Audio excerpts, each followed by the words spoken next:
Buenas noches, queridos hermanos y queridos amigos. Vamos a tener nuestro tiempo de estudio bíblico.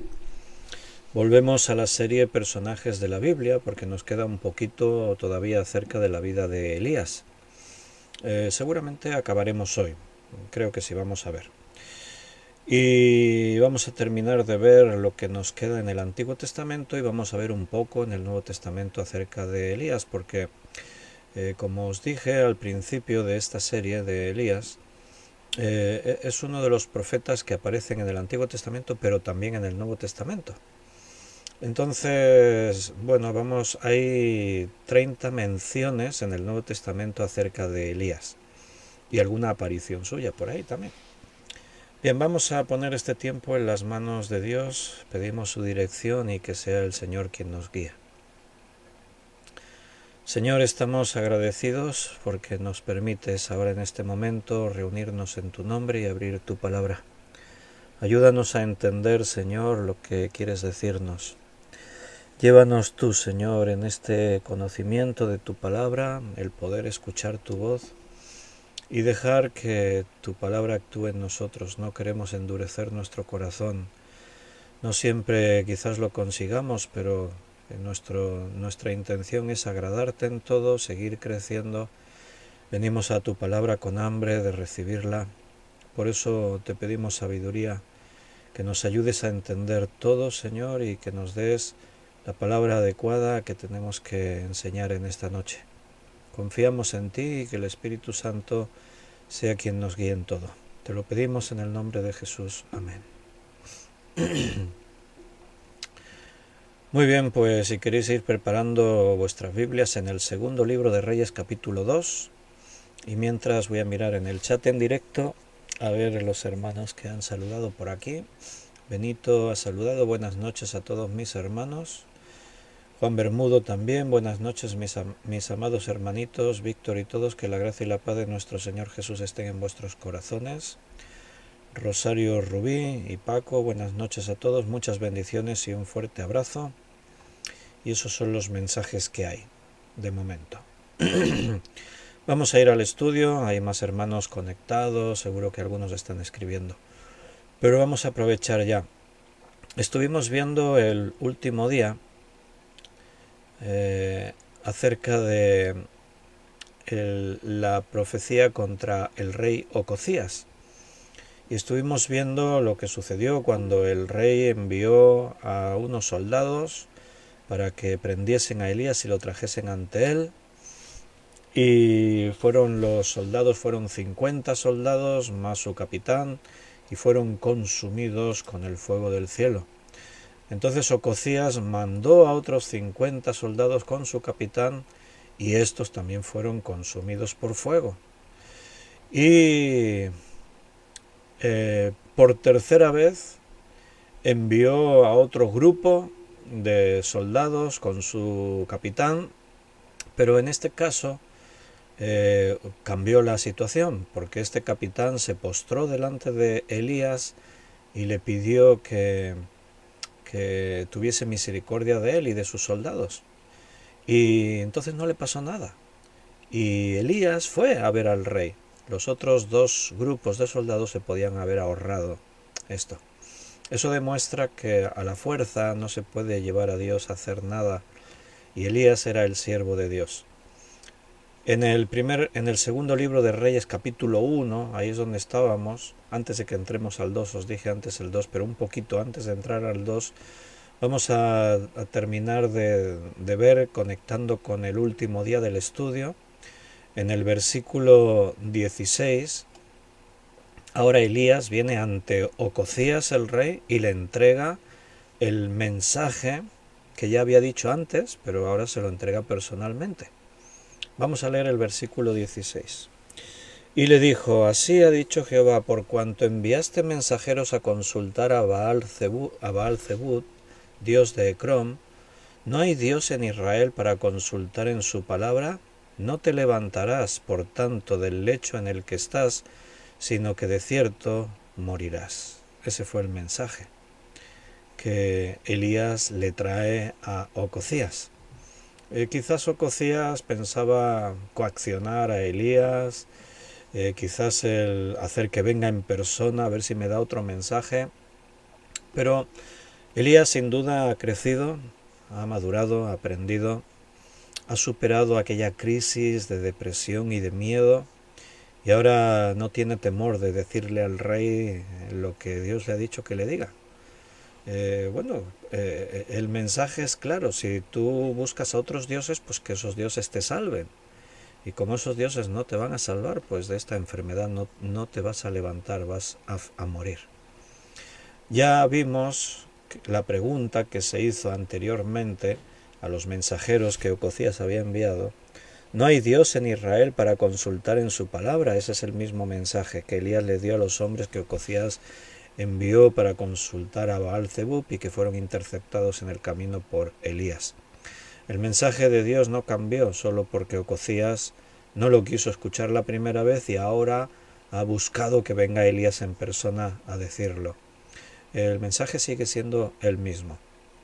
Y lo que dice ahora el versículo 17 y 18 pues es lo que ocurrió. Y murió conforme a la palabra de Jehová que había hablado Elías. Reinó en su lugar Joram, en el segundo año de Joram, hijo de Josafat, rey de Judá, porque Ococías no tenía hijo. Los demás hechos de Ococías no están escritos en el libro de las crónicas de los reyes de Israel. Pues tal como dice ahí, se cumplió la palabra de Jehová. Dios conoce el futuro, Él sabe todas las cosas, Él es omnisciente. Y por lo tanto lo que Dios dice siempre se va a cumplir, Él no se equivoca.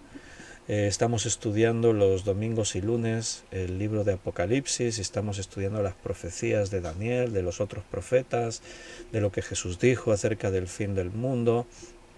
Hermanos, todo lo que Jesús dijo, todo lo que su palabra dice, siempre se cumple. Se han cumplido todas las profecías hasta el día de hoy, y las pocas que quedan por cumplir se cumplirán de todas formas.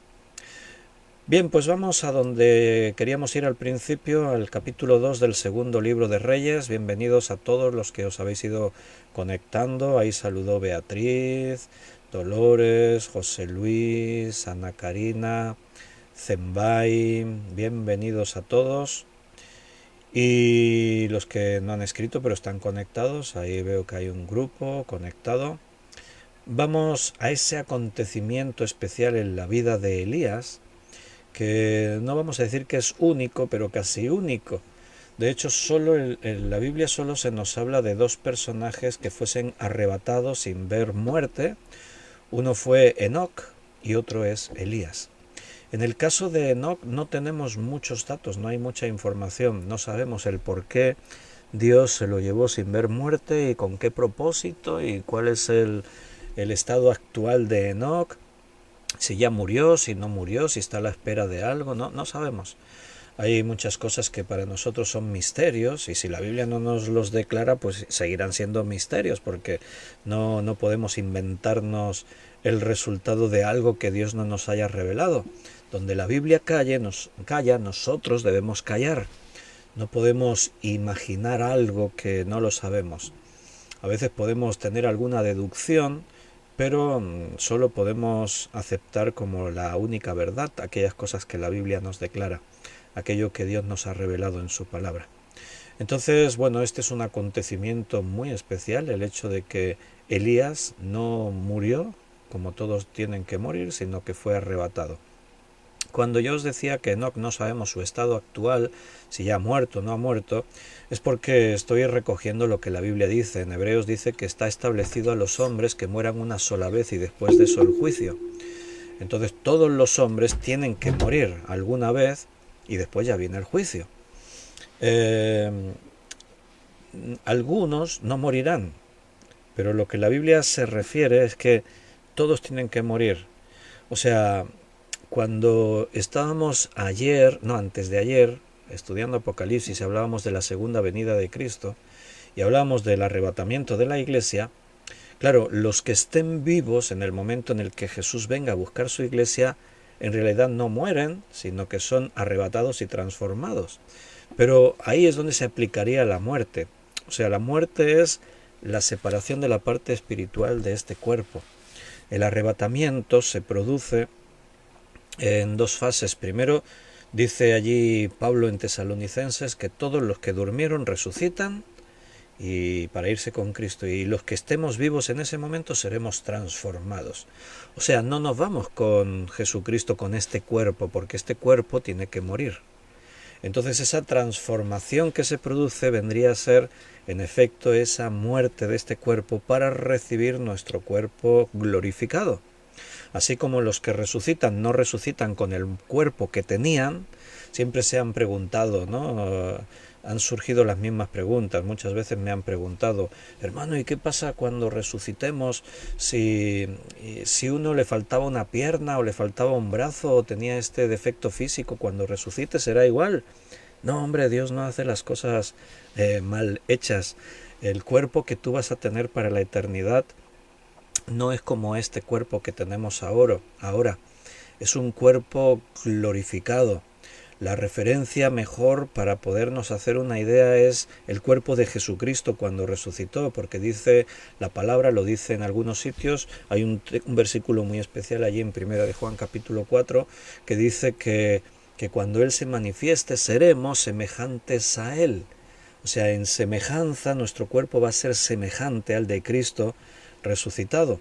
Es un cuerpo especial, un cuerpo que no envejece, que no experimenta sufrimiento, dolor, que no está sujeto a las leyes de la física y de la ciencia como actualmente, porque es un cuerpo que puede volar, es un cuerpo que se puede desplazar a voluntad, es un cuerpo que aparece y desaparece, pero a la vez es un cuerpo sólido, es un cuerpo que se podía tocar, palpar, y es un cuerpo que incluso podía comer, ingerir alimentos, porque cuando Jesús resucitó estuvo comiendo con algunos discípulos. Entonces, eh,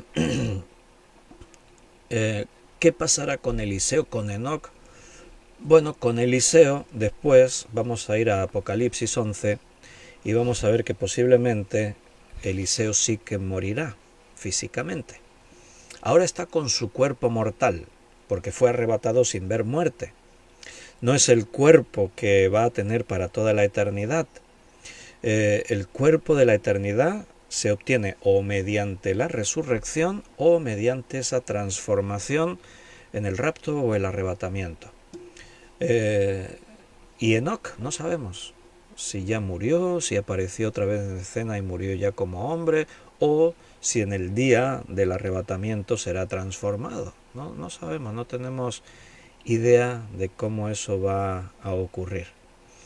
Entonces, vamos a leer ir leyendo el pasaje de segundo libro de Reyes capítulo 2. Vamos a leer los 3 primeros versículos para empezar y después iremos avanzando.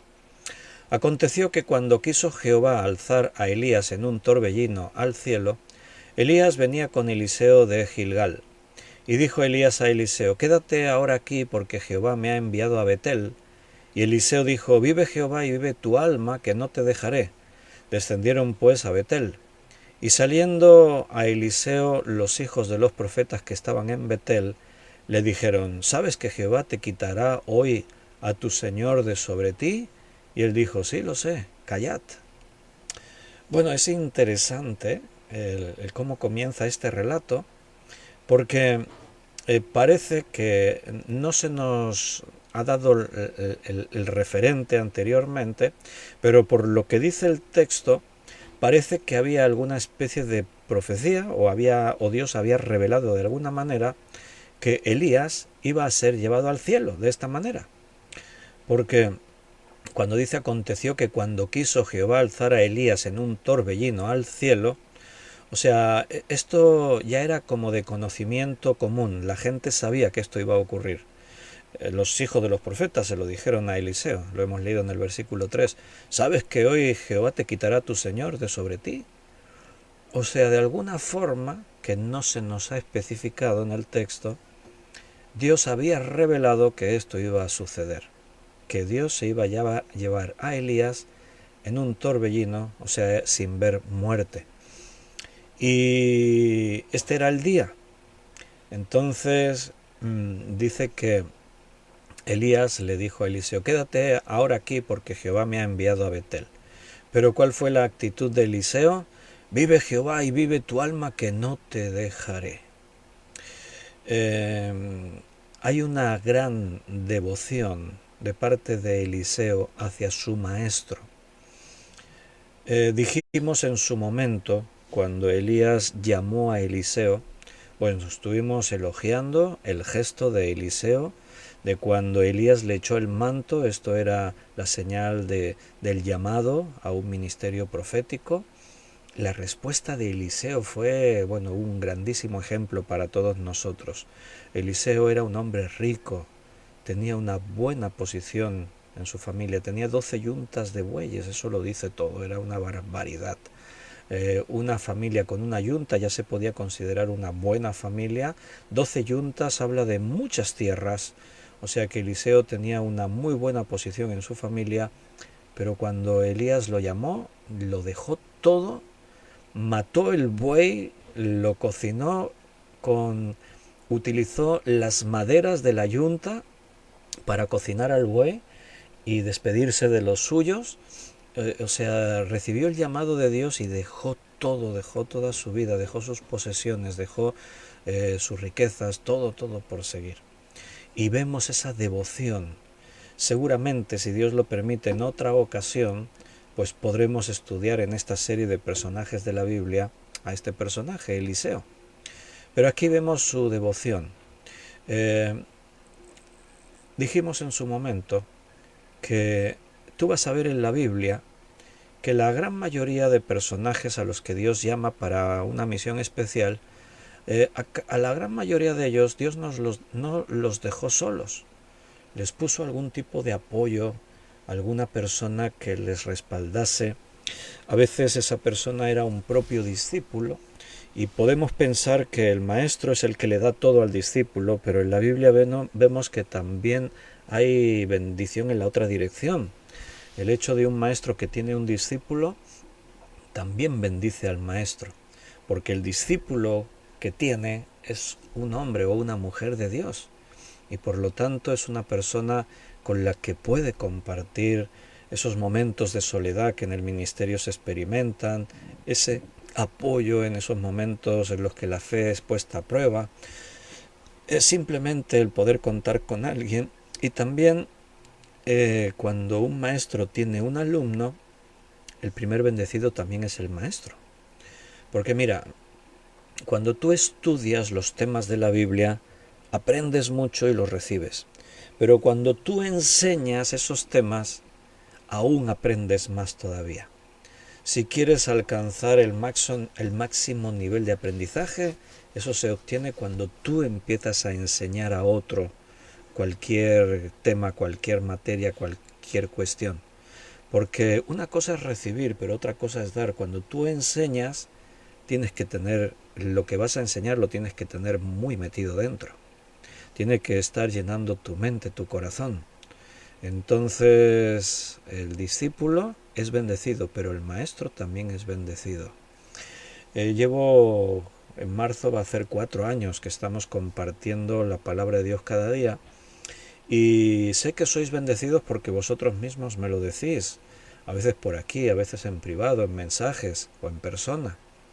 Pero yo siempre te he dicho que el primer bendecido en todo esto soy yo, porque estoy comiendo la palabra de Dios todos los días.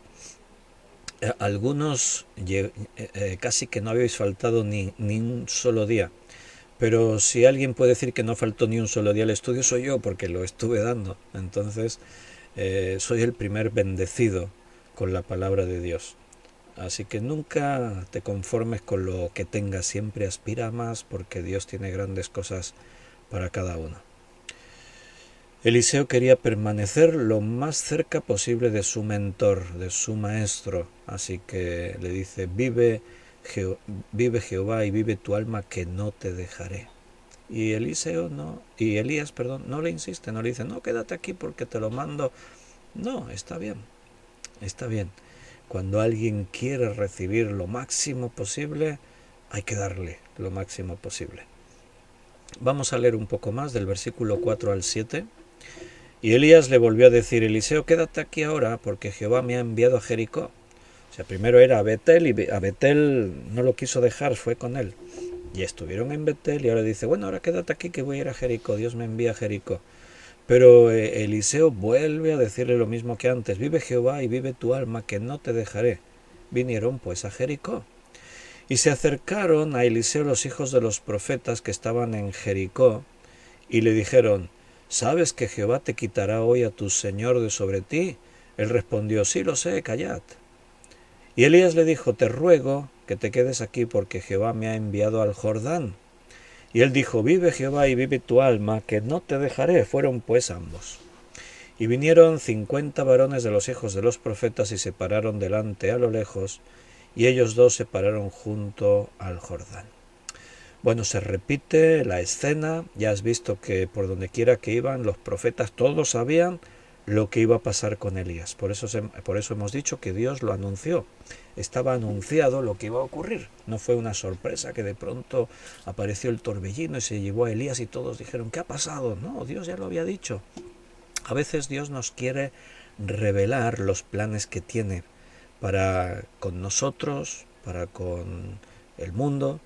En la Biblia tenemos mucha información acerca de las cosas que ocurrirán, porque a Dios le ha complacido el revelarnos a sus hijos las cosas que van a acontecer.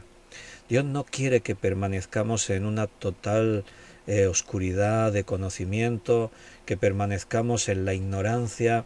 Hay muchas cosas que no sabemos, pero Dios nos ha revelado aquellas que necesitamos saber y las que Él ha querido revelarnos. Quédate aquí, Dios me ha enviado a Jericó. Y Elías continúa de alguna forma probando a Eliseo. Entendemos que estos son pruebas porque si fuese un mandato de Dios que Eliseo se quede aquí, no le hubiese dejado venir. Más bien parece una prueba. Quédate aquí, yo voy a ir. No, yo voy contigo. Está bien, vente. De alguna forma el maestro prueba a su alumno, lo examina, lo somete a un examen a ver cómo va a responder, ¿no? Elías sabía que Dios tenía un plan dramático para el final de su vida en esta tierra. Al decir dramático me refiero a algo sobrenatural, algo así especial, ¿no? Pero estaba perfectamente dispuesto a, a dejar que todo fuese ocurriendo conforme Dios tiene establecido. O sea, no vemos a Elías preocupado cuando le dicen, Eliseo, hoy te quitará el Señor. Tú ves a Elías tranquilo, no está fuera de un día normal y corriente. Él se siente en las manos de Dios y está totalmente tranquilo. ¿Te acuerdas cuando Elías dijo, Señor, quítame la vida, basta ya no aguanto más? Bueno, evidentemente ahora Elías está en otro nivel espiritual, en su crecimiento, ha adquirido otro nivel y está totalmente tranquilo. Sea lo que sea que va a venir, viene de Dios, yo estoy tranquilo. Vinieron pues, dice ahí. Eliseo no iba a dejar a su mentor hasta que Dios se lo llevara de la forma en la que Dios había dicho o había prometido. Y vamos a leer el versículo 8 al 10. Tomando entonces Elías su manto, lo dobló y golpeó las aguas, las cuales se apartaron a uno y otro lado, y pasaron ambos por lo seco. Cuando habían pasado, Elías dijo a Eliseo, pide lo que quieras que haga por ti antes que yo sea quitado de ti. Y dijo Eliseo, te ruego que me des una doble porción de tu espíritu sea sobre mí. Él le dijo, cosa difícil has pedido. Si me vieres cuando fuere quitado de ti, te será hecho así, mas si no, no. Bueno, ellos habían llegado a la orilla del Jordán y fíjate todo cómo va ocurriendo, con qué naturalidad, con qué sencillez. O sea, es como si esto fuera un día normal y común para Elías y Eliseo. Llegan ahí a la orilla del Jordán, tienen que cruzar el río. ¿Y ahora qué, cómo lo hacemos? Pues nada, Elías se quita su manto, lo dobla, golpea las aguas y las aguas del Jordán se apartaron para un lado y para otro. ¿Qué te parece? Es un milagro extraño y único, en un día de milagros extraños y únicos, porque después va a ser arrebatado en un torbellino. Elías caminó en los pasos de Moisés y caminó en los pasos de Josué. En el caso de Moisés, Dios lo usó para que las aguas del Mar Rojo se abriesen. En el caso de Josué, fue el río Jordán, como ahora, el que abrió sus aguas para que cruzase todo el pueblo de Israel para entrar a la tierra prometida, la tierra de Canaán. Y ahora, pues ahí está Elías y Eliseo que llegan, golpean las aguas se abren y ellos cruzan. Así como si las cosas pues fuesen tan naturales como eso, ¿no? Quiero recordarte algo también, porque algún día a lo mejor escuchas a un predicador predicando y diciendo que si nosotros no vemos esos milagros hoy en día es porque nos falta fe, porque tenemos que reclamar y si reclamamos vamos a ver proezas y señales y eso no es exactamente así, no es falta de fe ni es porque tengamos que reclamar señales y proezas y milagros. Hemos mencionado, fíjate de qué forma tan natural. Pero ya está. O sea, en la Biblia, en toda la Biblia, en miles de años de historia, vas a ver que el Mar Rojo se abrió una sola vez y que el Jordán se abrió solo 2 veces. Una en Josué y otra aquí. Ya está. Y te aseguro que hubo hombres y mujeres de Dios que vivieron, que tuvieron la fe suficiente para seguir abriendo mares y ríos. Pero si no es el propósito de Dios, no se van a abrir los mares y los ríos. Esto ocurrió bajo algún propósito especial. Pero ya está. A veces ocurren milagros y otras muchas veces no ocurren, porque no andamos por lo que vemos por los milagros, andamos por fe. Y los milagros son por vista. Y a veces, repito, Dios hace un milagro, pero bajo su propósito, con alguna intención. Pero otras muchas veces los milagros no ocurren, porque estamos en una vida en la que Dios nos ha llamado a que caminemos en pos de Él mediante nuestra fe, no por las cosas que vemos. Pídeme lo que quieras que haga por ti antes que yo sea quitado de ti. Esta fue una gran invitación, pero vas a ver cómo Eliseo demuestra su fidelidad, su tenacidad al negarse a dejar a su mentor. No me voy a ir, no voy a apartarme de ti. Él sigue insistiendo, voy a estar a tu lado. Entonces aquí se confirma lo que decíamos antes, que con el objeto de probar el espíritu de Eliseo, Elías le está planteando una serie de cuestiones. Espérate aquí, yo voy a ir. Pídeme lo que quieras y yo te lo voy a conceder. Entonces, cuando Eliseo pasa la prueba de las 3 veces que le dice quédate aquí, él dice no, yo voy contigo. Ahora es cuando se le hace esta oferta. Pídeme lo que quieras que yo te lo voy a dar. Y la petición de Eliseo es cuando menos sorprendente, ¿no? Te ruego que una doble porción de tu espíritu sea sobre mí. Cuando se le invita a una petición, seguramente te estás acordando de Salomón, cuando Dios le dijo, pídeme lo que quieras que yo te lo daré. Y Salomón en ese momento fue un hombre humilde y para nada interesado, sino que le dijo a Dios, dame sabiduría, si tengo que reinar sobre tu pueblo necesito sabiduría.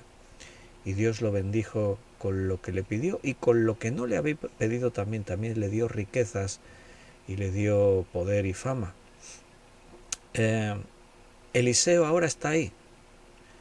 ¿Qué harías tú si Dios, o a través de un profeta, Dios te está diciendo, pídeme lo que quieras que yo te lo doy? ¿Qué harías tú? ¿Responderías rápido o necesitarías tiempo para pensártelo? Vaya, esto es una oportunidad única. Pídeme lo que quieras, que te lo voy a dar. Lo que quieras, Señor, sí, lo que quieras, pídemelo, yo te lo voy a dar. Eliseo pudo haber pedido cualquier cosa, pero pidió una doble porción del espíritu de Elías. No pidió riquezas, no pidió posición, no pidió poder terrenal, no pidió tomar ventaja en cualquier cosa de la vida. Él pidió una doble porción. ¿Y esto qué quiere decir? No era, te voy a decir lo que no era. No era pedir el doble de lo que tuvo Elías. A ver, si Elías ha tenido esto, pues la doble porción es el doble de lo que tuvo Elías. No se refiere a eso. pedir por la porción que le correspondería a un primogénito. Un primogénito tenía el derecho a la doble porción. Por ejemplo, si leemos en Deuteronomio 21:17, dice: «Mas al hijo de la aborrecida reconocerá como primogénito, para darle el doble de lo que le correspondiera a cada uno de los demás, porque él es el principio de su vigor y suyo es el derecho de la primogenitura». En la ley estaba establecido que el primogénito debía recibir la doble porción de la herencia. Eliseo está pidiendo el derecho a ser considerado el sucesor de Elías como su primogénito en cuanto al ministerio, no como primogénito de un hijo legítimo, sino en cuanto al ministerio. Él está utilizando el lenguaje: dame una doble porción de tu espíritu. Está utilizando un lenguaje que los hebreos, los judíos, conocían muy bien. La doble porción tenía que ver con la posición del primogénito. No está pidiendo lo que iba a recibir un primogénito en cuanto a la herencia de las cosas materiales. Está utilizando esa idea porque él sabe: me voy a convertir en el sustituto de Elías. Entonces eso implicaba una grandísima responsabilidad. Así que Eliseo está pidiendo esto: ser considerado como tu primogénito en cuanto al ministerio. Eliseo ya había sido designado como el sucesor de Elías. Lo vimos en primer libro de Reyes, capítulo 19, versículo 19. Entonces esta era una petición por el poder espiritual para cumplir con el llamado que ya había recibido. Es como decir: vale, si Dios quiere que yo sea tu sustituto, necesito su poder, su respaldo. Lo que tú has tenido, lo quiero para mí. No hablando egoístamente, sino en el ministerio. Es interesante que consideremos si esto generalmente puede ser algo bueno o malo. ¿Tú qué crees? Normalmente no pensamos en una persona heredando el ministerio de otro. Cada uno tiene su propio ministerio. Cuando Dios llama a uno, lo llama a él en particular y únicamente.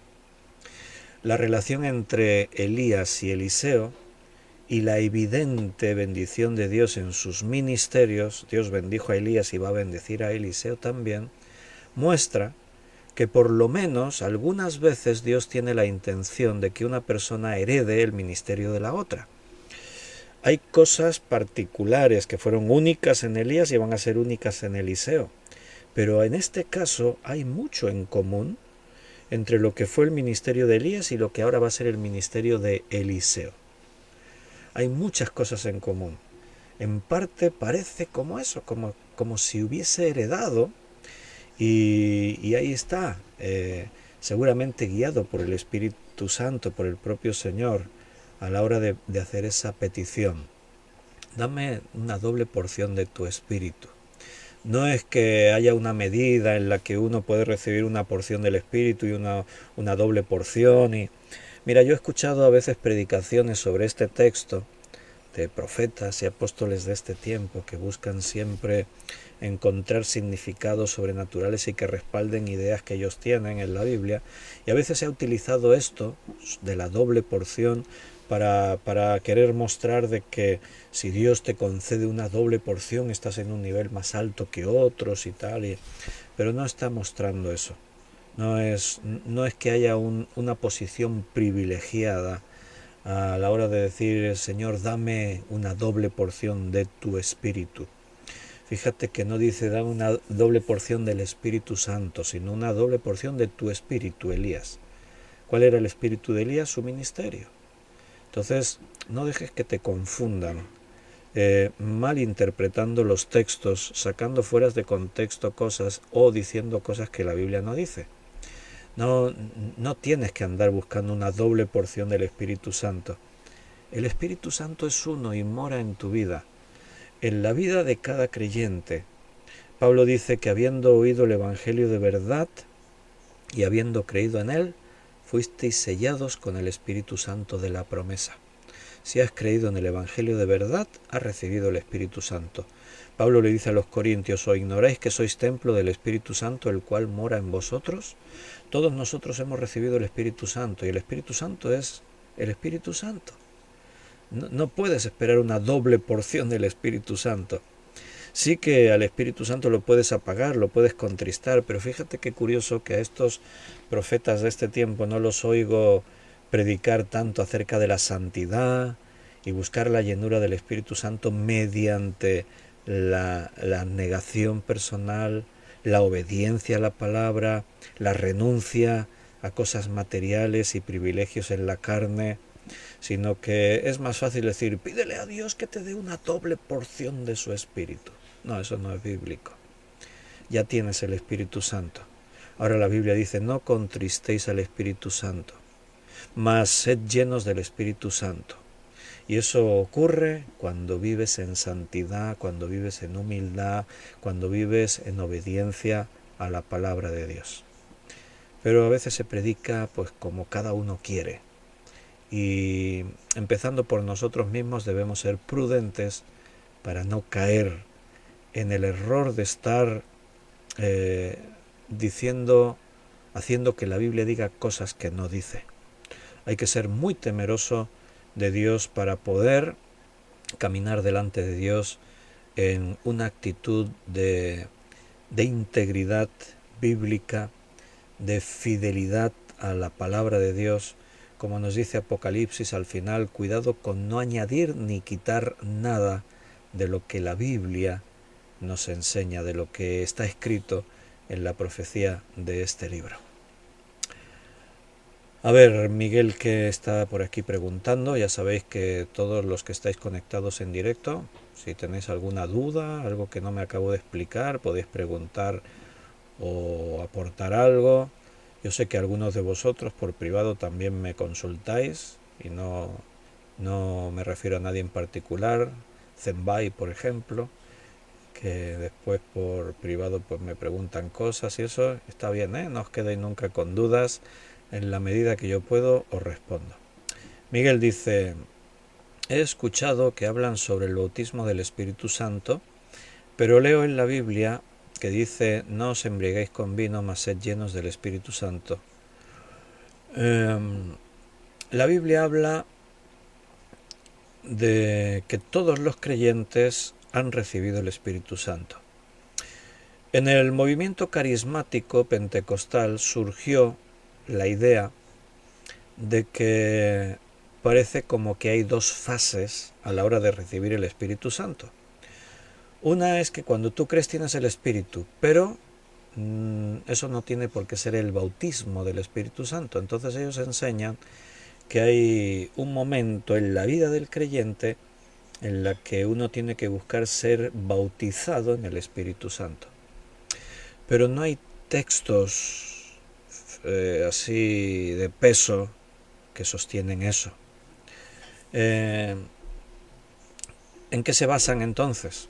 Bueno, en algún texto por ahí en Hechos, en el Nuevo Testamento, cuando, por ejemplo, llegó Pablo a aquel lugar donde había unos creyentes y les preguntó si habían recibido el Espíritu Santo, y estos dijeron: ni sabíamos que había Espíritu Santo. Y entonces dice que oró por ellos imponiéndole las manos, y recibieron el Espíritu Santo y hablaron en lenguas. Bien. En algún texto puntual como este es en el que se basan para decir que tiene que haber el bautismo del Espíritu Santo. Pero si se hiciésemos, ahora no tenemos tiempo, pero os puedo apuntar un poco así por encima. Si un día tenemos tiempo para hablar de esto, yo creo que dentro de las series que estamos estudiando, en algún momento tendremos que hacer una serie en profundidad acerca de la persona del Espíritu Santo y hablar de todo lo relacionado con él. Pero no hay un fundamento sólido en la Biblia para afirmar eso. La Biblia dice, como os he mencionado antes en Efesios y en otros lugares, que cuando creemos recibimos el Espíritu Santo. Y si tienes el Espíritu Santo, ya tienes el poder de Dios, ya tienes el discernimiento del Espíritu, ya tienes todo. Los dones del Espíritu vienen con el Espíritu. No hay dos grados a la hora de recibir el Espíritu. O sea, es que no tiene sentido, ni siquiera lógicamente, porque si tú lo piensas, dices, vale, si yo creo y ya recibo el Espíritu Santo, ¿cómo lo voy a volver a recibir si ya lo tengo, no? O sea, a veces queremos inventar y complicar textos en la Biblia que no. O sea, si hay un texto y dices, bueno, y sí, ese texto entonces ¿cómo se explica? Bueno, era el principio de la iglesia. Muchos judíos creían en Dios y estaban empezando a recibir el nuevo mensaje que decía que el Mesías esperado ya vino, y eso a veces tenía diferentes fases, porque los judíos ya creían en Dios, pero ahora tenían que creer en Jesucristo. Y solamente en el momento de creer en Jesucristo es que se recibía el Espíritu Santo, habiendo oído el Evangelio de verdad. El Evangelio son las buenas noticias de la venida del Mesías, del nacimiento de Cristo, de su muerte, de su resurrección. Entonces, los judíos que creyeron en Cristo, ¿cuándo recibieron el Espíritu Santo? El día de Pentecostés. Ahí estaba el grupo de los que habían creído. Y a partir de ahí, la iglesia comienza a crecer, comienza a expandirse. Había lugares a los que llegaban Pablo, Bernabé, otros apóstoles, donde iban a las sinagogas y allí les hablaban y les decían, Cristo ya ha venido. Algunos habían oído ya algo de Jesús y ya estaban empezando a creer, pero claro, estamos hablando de diferentes fases en el conocimiento. En este caso, cuando le dicen, recibisteis el Espíritu Santo, es como decirles, os habéis convertido a Cristo, porque la señal de la conversión es recibir el Espíritu.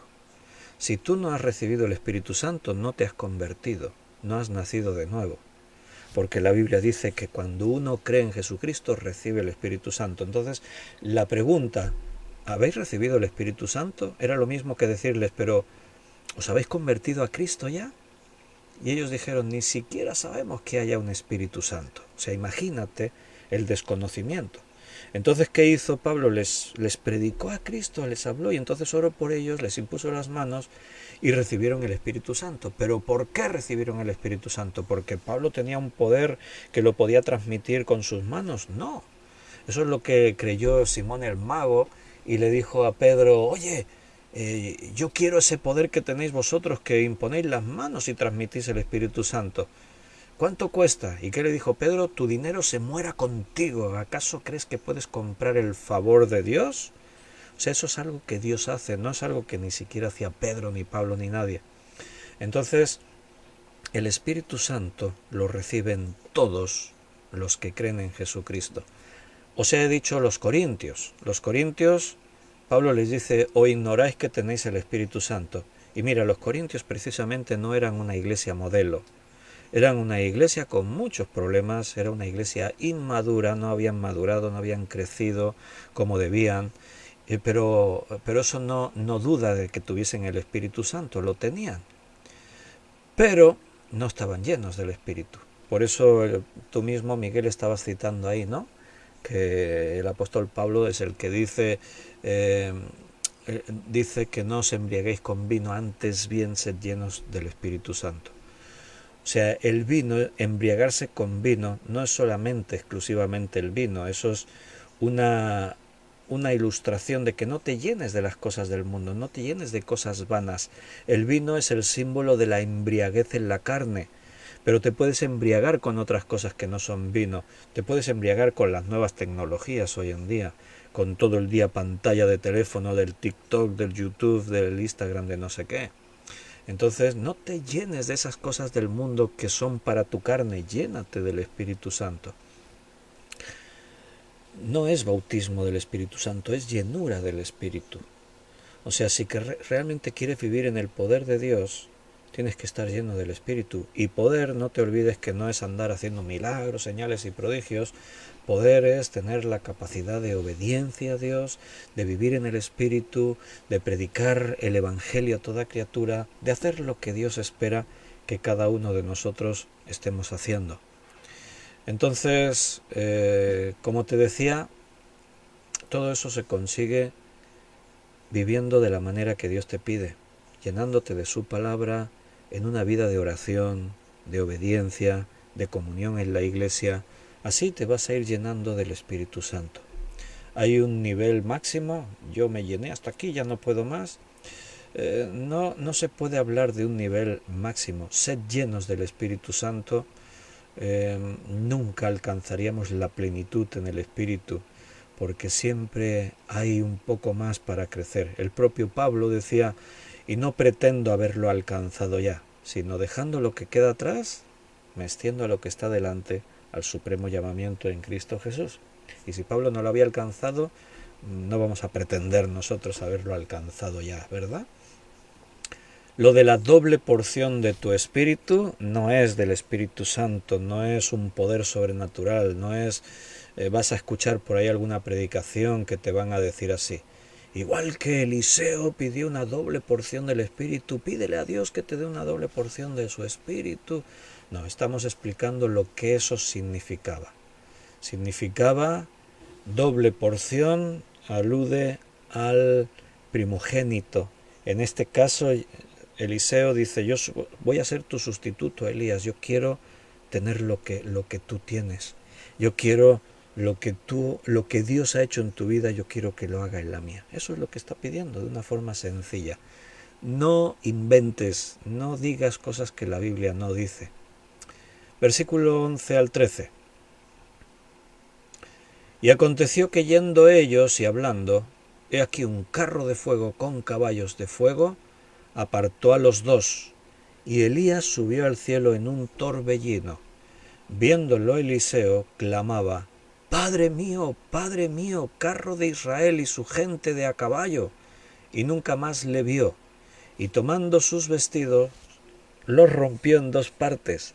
Alzó luego el manto de Elías que se le había caído, y volvió y se paró en la orilla del Jordán. Bueno, ahí tienes un acontecimiento único. Esto solo ocurrió esta vez. Enoc, parecido, fue arrebatado también así. Si alguna vez alguien nos pregunta, a veces hasta en un concurso bíblico, ¿cómo fue arrebatado Elías? No digas en un carro de fuego, porque muchos dicen en un carro de fuego. No, no dice eso el texto. ¿Lo has leído bien? Dice que un carro de fuego con caballos de fuego apartó a los dos. El carro de fuego con caballos de fuego lo que hizo fue apartar a Eliseo de Elías.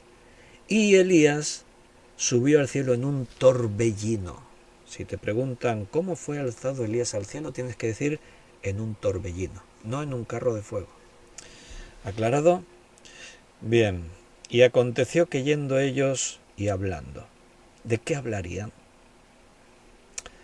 Qué bueno cuando los hermanos podemos tener tiempo para hablar, para tener esas conversaciones de la vida, de lo espiritual, de las cosas de Dios.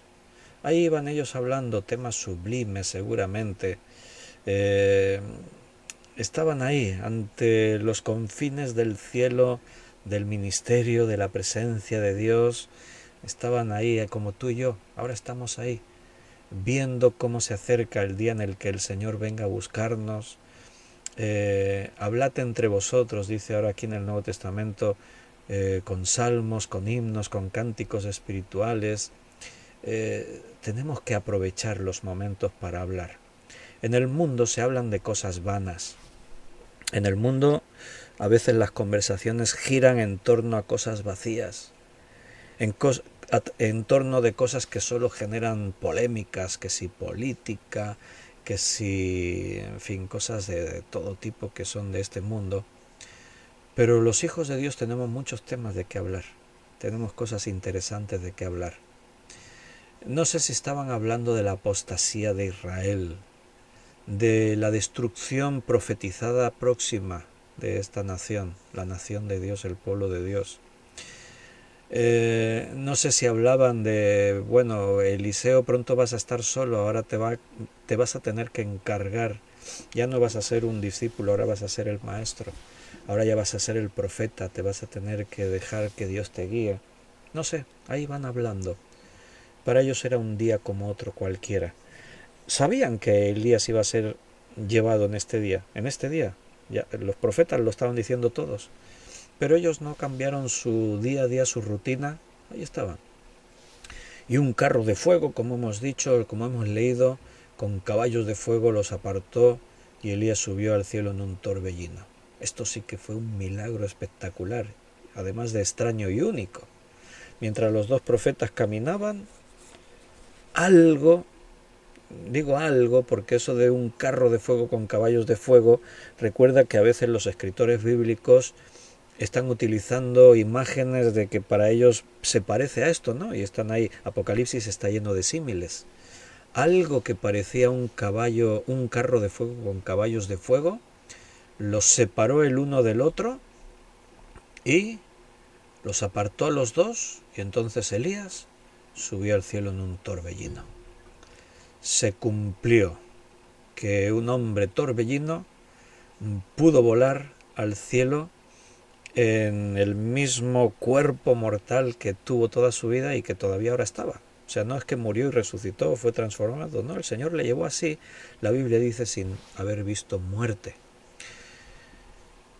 Bueno, Cristo fue alzado en los cielos y desapareció entre las nubes, el otro día lo estábamos viendo. No es el mismo caso. Elías fue llevado al cielo en un torbellino. Recuerda, no en un carro de fuego, con caballos de fuego. Esto solamente se interpuso entre los dos. Y fue alzado en el torbellino y desapareció de toda visión humana. Estos carros y jinetes de fuego, caballos de fuego, carros de fuego, están representando una poderosa protección, así como las fuerzas de la presencia espiritual de Dios, la cual era verdadera salvación para Israel. Más adelante, Eliseo, ahora con un siervo suyo, van a tener una experiencia también así sobrenatural cuando los enemigos les rodean y Eliseo está tan tranquilo, pero su criado estaba desesperado, muerto de miedo. Y Eliseo ahora dice, Señor, abre sus ojos para que vea. Dice que abrió y vio gente poderosa, carros y caballos rodeándoles. Bueno, pues algo así como este carro y caballos de fuego que separó a uno del otro. De alguna forma tuvo que ser separado. Eliseo no podía estar junto a Elías en ese momento de ser arrebatado en el torbellino. Dios cumple su propósito. Lo había anunciado y ahí se llevó a su profeta. ¿Por qué? Porque tiene planes para él. Hoy ya, mira, yo pensaba, digo, igual hoy acabamos, nos quedará mañana, vamos a tener otro estudio sobre Elías. Y vamos a ver lo que dice el Nuevo Testamento de él y vamos a ver ahí cosas interesantes. El hecho de que Elías no murió y se lo llevó Dios así es porque Dios tenía planes para él, que vamos a ver en el Nuevo Testamento, esos planes, algunos de esos planes. Sí, seguramente habrá cosas que ignoramos, ¿no? Y la reacción de Eliseo es interesante, porque clamó, Padre mío, carro de Israel y su gente de a caballo. Curiosas palabras, ¿no? Las que Eliseo dijo. Con estas palabras Eliseo reconoció la verdadera fuerza de Dios tratando y llevándose a Elías. Eliseo vio que la fuerza de Israel había sido siempre la presencia de Dios entre ellos y a través de sus profetas. Es más que una coincidencia que cuando el mismo Eliseo falleció, Joás, el rey gobernante, pronunciara la misma exclamación. Eso lo tenemos en el capítulo 13 de aquí del segundo libro de Reyes. Como un día, seguramente, si Dios nos lo permite, veremos más de la vida de Eliseo, pues ya veremos ese detalle, ¿no? Elías fue un hombre que dio ejemplo de confianza y de obediencia a Dios. Tuvo sus altibajos, todo eso formó parte de su aprendizaje, como tú y yo estamos aprendiendo. Dios sigue tratando con los hombres. Santiago dijo allí en el capítulo 5, versículo 17, ¿te acuerdas que leímos? que Elías era un hombre de pasiones semejantes a las nuestras y oró fervientemente para que no lloviera y no llovió sobre la tierra por 3 años y 6 meses. Era un hombre como tú y como yo. Tuvo que aprender, tuvo que crecer, tuvo que estar dejando que Dios guiase su vida, ¿no? Bueno, pues este es el final extraordinario de un hombre extraordinario, de un ministerio extraordinario. Podíamos compararlo al ministerio de Moisés, podíamos compararlo al ministerio de los grandes hombres de Dios en la Biblia. Si lo comparamos con Moisés, por ejemplo, pues podríamos buscar paralelismos. Por ejemplo, tanto Moisés como Elías permanecieron solos contra la injusticia. Fueron asociados con fuego sobre las montañas. Fueron asociados también con el desierto. Ambos se encontraron en historias relacionadas con el desierto, con fuego. Ambos se encontraron con Dios en el Sinaí. Fueron expulsados de sus países por reyes paganos. Conocieron la milagrosa provisión de Dios de agua y comida. Deambularon en el desierto por un periodo que tenía que ver con el 40. En el caso de Moisés 40 años, en el caso de Elías 40 días. Los dos, eso sí, ayunaron 40 días en el Sinaí. Fueron poderosos ejemplos, Moisés en el Sinaí, Elías en su camino. Fueron poderosos ejemplos de oración. Dividieron aguas, Moisés el Mar Rojo, Elías el Jordán. Tuvieron discípulos que les sucedieron en el cargo, habiendo sido señalados por Dios. Y también tuvieron muertes extrañas y misteriosas. Elías no murió. Moisés dice la Biblia que murió, pero después vemos a el arcángel Miguel disputando con Satanás por el cuerpo de Moisés. Y los vemos en el futuro que tienen algo más en común. En el monte de la transfiguración, ¿quién se apareció? Moisés y Elías. Vaya. Y si los dos testigos de Apocalipsis también son estos, pues ya hablaremos de eso. Pero bueno, vamos a ir viendo más adelante.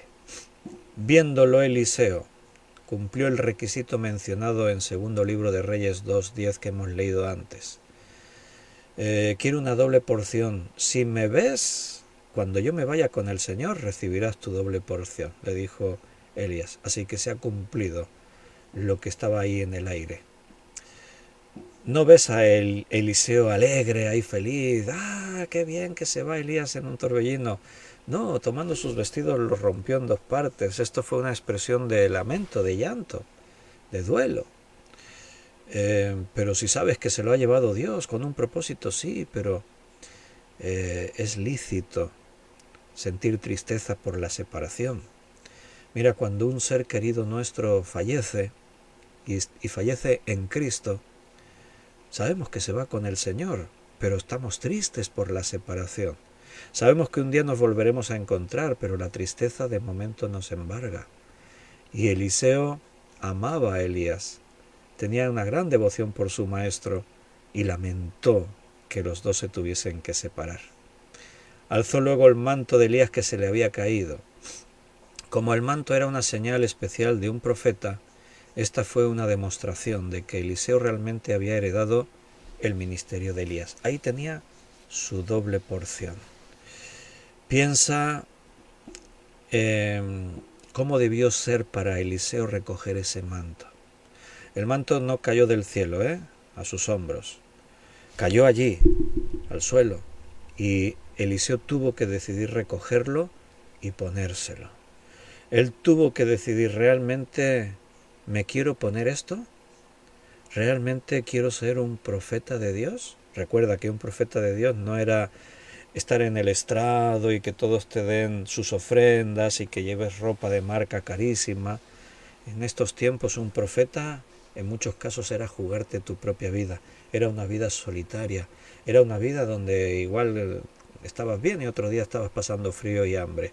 Era una vida de mucha responsabilidad y obediencia. Y aquí dejamos el punto de segundo libro de Reyes 2, porque aquí comenzaría o mejor dicho, continuaría la vida de Eliseo, pero ahora sí hay un comienzo de Eliseo como profeta. Y eso lo dejaremos para otra serie dentro de personajes de la Biblia.